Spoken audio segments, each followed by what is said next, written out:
aya jelema menta wiridan ka kiai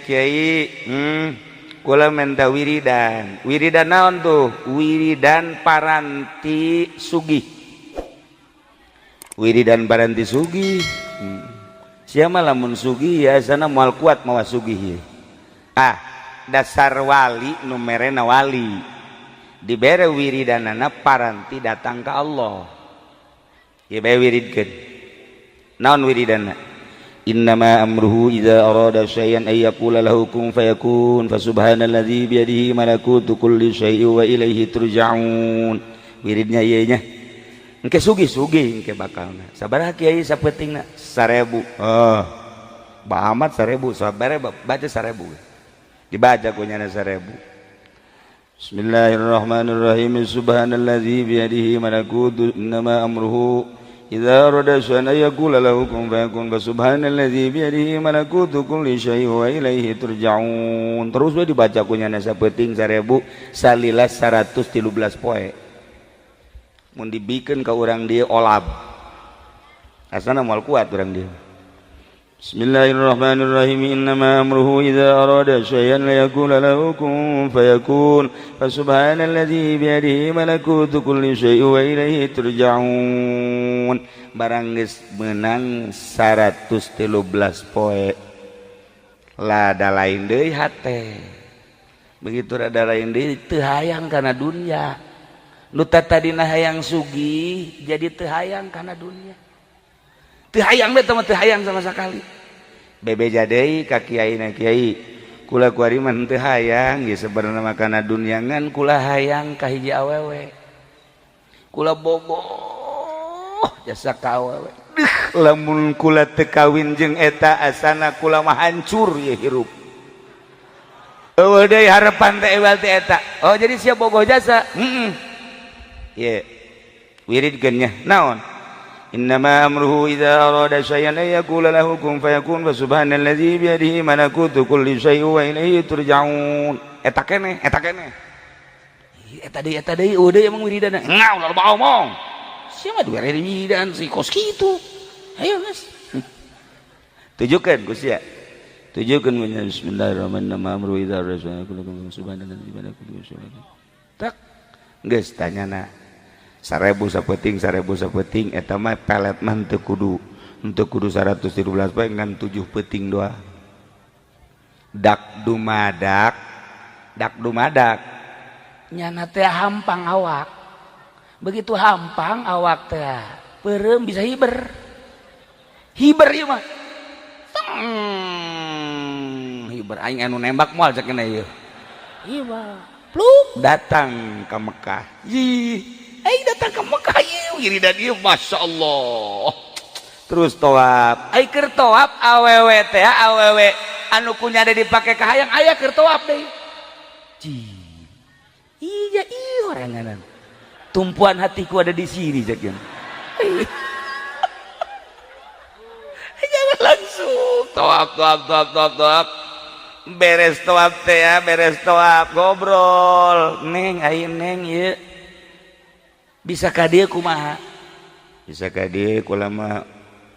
wiridan tisa wiridanna ti guru kula di ditu di Indonesia Kiai Anu wiridanna naon innama amruhu idza rasaina ai kakak sarua aing ge wiridan eta ieu wiridan bisa jadi kos kieu ka hiji nomor kadua na ieu nomor kadua apan kakak teh ieu sebenarnya bogoh jasa ka neng dibere wiridanana eta sarua tah dibere idama amru idza rasaina ayqalakum fayakun deui jadi kakak teh pan bogoh ka neng dititangga wiridana eta pugu kula ge bogoh ka kakak aju dibere na wiridan eta aju geus ieu kudu kumaha tuh jadi jak kuari mah berubah hiji teu hayang kana dunia cek eta awewe nomor kadua kuari berubah bogohna ka Allah jadi kakak kuari teu bogoh saeutik-eutik acan aing ge sarua cek nya sia di hareupeun aing so amat aing ge sarua jadi teu bogoh ka sia bogohna ka Allah oh haraj asapan eta wiridan nu tadina hayang bogoh ka manusia digilekeun ku ahli Allah ba jadi resep ka Allah masyaallah oh hara guys carita manehana langsung bae ibadah sanggeusna ibadah balik. Ieu mah carita lain orang Indonesia, carita orang Baghdad. Barang datang ke Baghdad mau tidak mau ku kolotna ditikahkeun. Sia aja geus aya umur pan masantren geus lila. Aing nyaho ilmu sia geus rada ayaan, alhamdulillah aing boga anak boga ilmu sia. Aing nyaho bahwa sia teh ditaluturkeun ku jelema nu hayang ngaji ka sia ngan aing mah ieu cek indungna can punah, can lantis lamun sia can kawin ku aing sia dikawinkeun. Tuh pilihan abah, pilihan ibu. Mangga abdi pokona deuk nurut jasa. Akhirnya dikawinkeun. Awewe pan lamun dikawinkeun wedakna kandal jasa. Beuh, luar biasa eta pipi ku herang-herang teu nyaho jero nama kos kumaha. Nu penting mah herang bae geus. Kutuna ge kutu geus teu wani. Sirem si Soledat aya sirem ge ka dieu hajut si Soledat ngobrol jeung babaturan aing teu sanggup ti Soledat cekeun. Heuh aing ge sarua. Rapih jasa. Kacaritakeun mah dikawinkeun, bae geus dikawinkeun ramean magrib selesai, isya salakina mantes di masjid, pamajikanana kacai, beres kacai dikumbah, nyana salat isya, beres salat isya langsung ka kamar berbaring. Salakina asup ka kamar biasa endek malam pertama. Barang didelek ku salakina beda beungeutna jeung tadi beurang. Tadi beurang mah ku lesang-lesang teuing, barang didelek di kamar bopeng. Bolode bopeng. Ieu mah beak, ieu mah buak, bopeng. Bopeng kabeh we sabeget bopeng. Bolode deus go gede cinggir.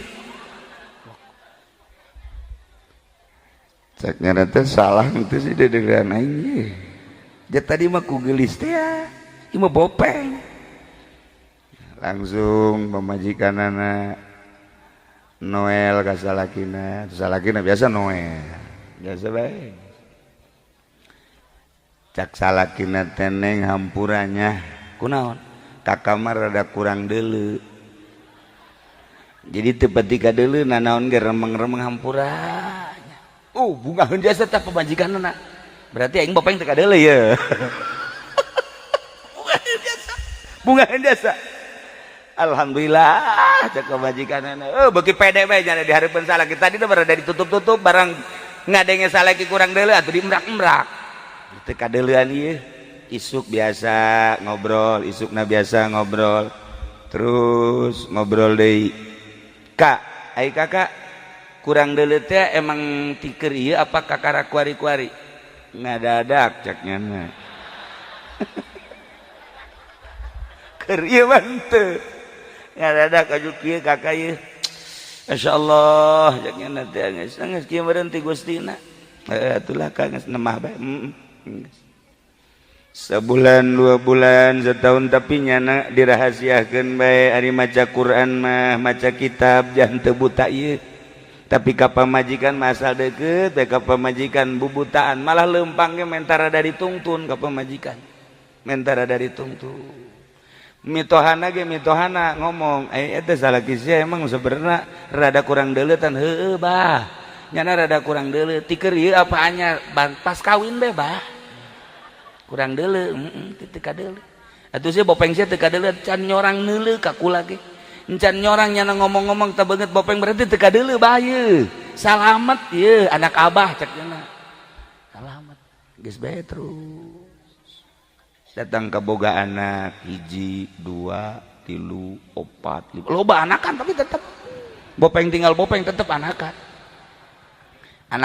geus loba. Nah nu jadi masalah kunaon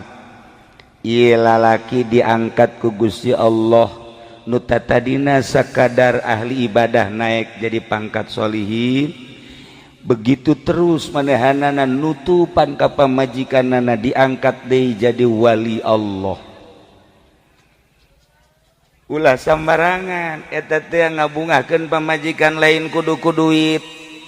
Ngabungakeun pamajikan teh lain kudu dibantuan ku tanaga. ieu tah nutupan ka izin pamajikan ti kawin datang ka anak baranakan nyana tetep bae ngakuna kurang deuleu ku sebab nyana mipindingan ka izin pamajikan haju ditutupan ku salakina diangkat jadi wali Allah. Beuh eta pohara jasa kuat jasa teh santri. Kasep aya di nyana, gagah aya di nyana, pinter aya di nyana, boga pamajikan bopeng tetep bae cek nyana lah ieu geus nasib di Gusti Allah. Dek dipimpiningan bae dek ditutupan diangkat jadi wali. Tah lamun ente yang jadi wali kawin ka nu jore. Asana ieu saminggu ge ditolak ku sia. Eta nutupan pamajikan lain lalagaan. Ya Allah ya Rabbi ditaekeun deui ku Gusti Allah, taekeun deui ku Gusti Allah. Bahkan indung bapa nama nyarita sia eta boga pamajikan betah. Alhamdulillah bah. Aja ieu moal dikukukeun moal. Ditanya moal hayang kawin jeung nu sejen moal bah. Kunaon emang? Kieu bah. Lantaran ieu kula mah hirup di dunia teh moal kebal jasa. Abah, ibu kula moal karebal. Isuk pageto bakal balik ka Allah. Nu dipikiran teh engke lain kuari lah sapira dunia. Kunaon eta bisa kos kitu? Hatena bersih jasa, bersih jasa datang ke pamajikan gitu nyahueun tah bahwa salaki teh asli dapat teu kurang deuleu teu nyahueun lantaran mipindingan pamajikan diangkat jadi wali. Ya Allah ya Rabbi tuh lamun kula ulun urang nyaritakeun dongeng-dongeng kos kitu tah nya babari orang jadi wali teh babari. Mun urang pamajikan kebenaran hideung ulah disebutkeun hideung ulah urang dikawinkeun menang kolot ieu pamajikan urang hideung sarua jeung kasrol lah kira-kira gitu teh hideung tetep bae urang teh ka pamajikan beus ya ku putih-putih teuing geus ngomong dua tah mah kitu mah emi pindingan. Ya Allah ya Rabbi karim eta nomor hiji. Nomor kedua Imam Syafi'i boga murid senggeus teh manehanana bisa ngaji pohara jasa nya kasep nya bisa ngaji pan di Mesir maka rasep beda jeung di korelet di dieu di Mesir mah neangan anu jore neangan anu henteu geulis moal aya di dieu mah neangan nu geulis hese di Mesir mah gareulis jelema nyahona geulis lain dedeulean kula ieu bae nu kolot ya Noel deui kan nya ilu ka Mesir Noel kieu geulis amat berarti dedeuleana abnormal terlalu ay kolot haju neuleun geulis papan blon teh mah berarti kan geus teu normal. Nah ieu Imam Syafi'i boga murid naon gitu pinter jasa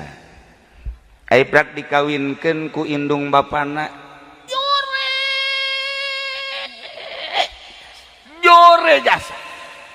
Masya Allah mun potongan bangsa urang mah geus moal anakan setrum setrum tapi nyana mah terus bae dilaksanakeun we teh perkawinan dibawa ka imah babaturanna ngomong eta saha pamajikannya sia teu salah deuleu lain si aing mah ka kasep sia jeung pinter sia kok boga pamajikan jore amat lain sut-sut kitu aing mah nanya eta kunaon sih kos aing boga pamajikan jore kahareupna 10-20 tahun kahareup bakal berahasia tinggi dah rahasia naon je deleukeun ku sia ge deleukeun sia boga pamajikan geulis aing boga pamajikan jore tapi aing geus nyaho dihareup bakal aya istimewa coba buktikeun bener bae 10 tahun 20 tahun hiji anakna kabeh jara di kiai. Nomor kedua karangan-karanganana loba jasa nyana ngomong berkat pamajikan jore aing bisa ngarang kitab sebab aing teu betah di kamar jadi aing ngarang bae aing lah daripada dia ke pamajikan hapeuk nya mending ngarang aing jadi eta cenah boga anak eta mah dibujeng enggalna bae cek nya kucrek geus beres tuh aing teh kuari itu rahasiana barang 20-30 tahun kapanggih deui jeung babaturanana ari eta kitab anu dur toko kitab karangan sa alhamdulillah karangan Simkuring ai itu anak anu nyeun pasantren di itu di ditu eta anak kaula alhamdulillah masyaallah rahasiana naon si eta bisa boga anak jadi di kiai haju karangan loba rahasiana pamajikan jore jadi aing teu betah jasa aing mah di kamar teh teu betah neule irung ya irung kos kitu mata kos kitu haju ieu sungut jebleh kitu pan nah aing rahasiana kulantaran teu betah pake nganalar pake ieu ngarang tah kitab karangan-karangan aing loba eta teh berkat pamajikan aing jore tuh nu mantak di jero kateungeunah aya rahmat Allah geus lamun urang boga pamajikan jore asana ieu ye anu ngamotivasi ka aing bakal jadi wali aing tungtung nama ka pamajikan teu bogoh jadi wali henteu urang mah rugi 12 teh tungtung nama nu jelas mah disadari ku Gusti Allah disadari ku urang nah ieu maksudna kumaha hate urang lamun geus bersih neuleuna naon bakal akur neuleu kasep ciptaan Allah neuleu geulis ciptaan Allah neuleu jore ciptaan Allah neuleu kumaha bage ciptaan Allah urang bersihkeun ge hate urang satungtung urang dibere umur ku Gusti Allah pake dumadeheus ka Gusti Allah abe urang ibadah mantep ka Gusti Allah urang geus jelas masjid mah teh kurang bersih maningan ngabersihan hate urang yu urang babarengan di mana kiai ngabersihan hate moal aya di sakolahan mah ngabersihan hate mah ayana di pondok-pondok pasantren salapi ai kitu pondok pasantren modern salah teu salah sama sekali jang perbandingan mah jeung kemajuan negara tetep kudu aya pondok pasantren modern ketika urang endek nyaritakeun ka Allah ngabersihan batin saha bae di mana bae dunia urusanana pasti kembali ke pesantren salaf endek kumaha bae ge kurang kumaha kimu pasir nyana di jurusan hukum ketika hayang kapanggih jeung Allah mah nyana tetep bae ka salafi di Garut aya seorang hakim deket ke pesantren gurukula didinya manehanana eureun jadi hakimna kurang kumaha hebatna manehanana kunaon endek ka Allah horenganan teu bisa make jalan eta udah boga guru bahasa Inggris baheula kungsi lalagaan belajar bahasa Inggris nyana di Universitas Bandung ngaguruan Pak Aam ngaranna ngan kula mah haju dipicen teh bahasa Inggris ngan nyahona ngan hiji doang I love you doang hiji doang eta mah teu dileungit-leungit kan antum asal anu geus I love you say eta mah eta tadi leungit teh mah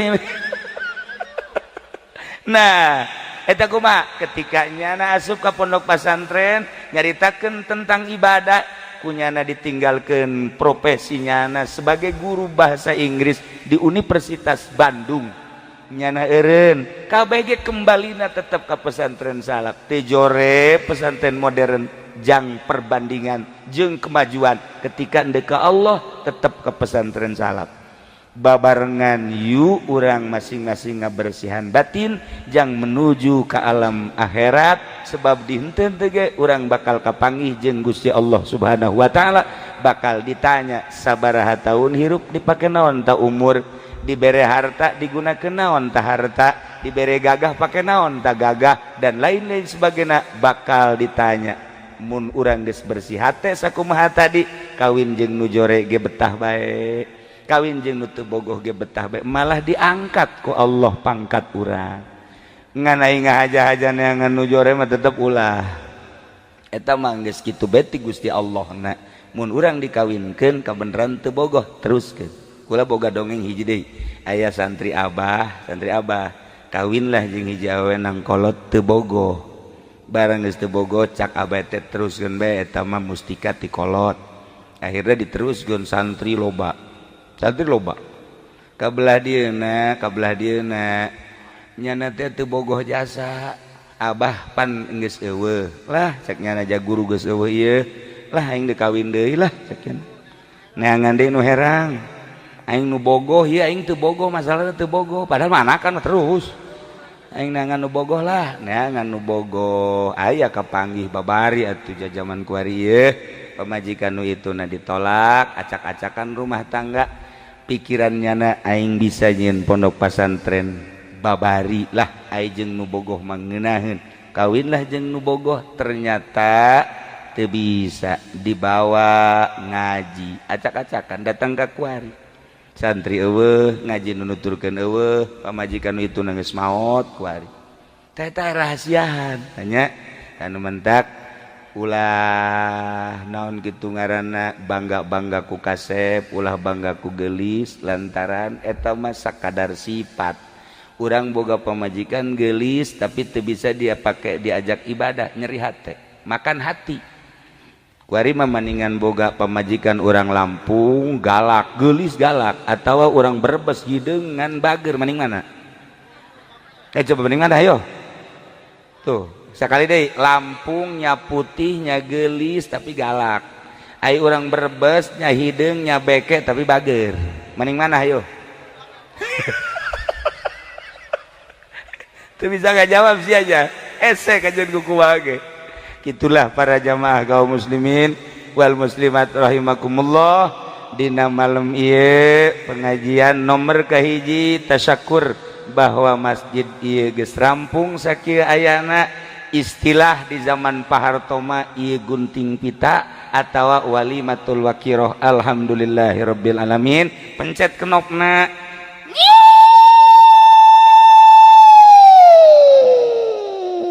ngiung lain nguing emang biasanya nguing pan lantaran aya duit golkaran nyiung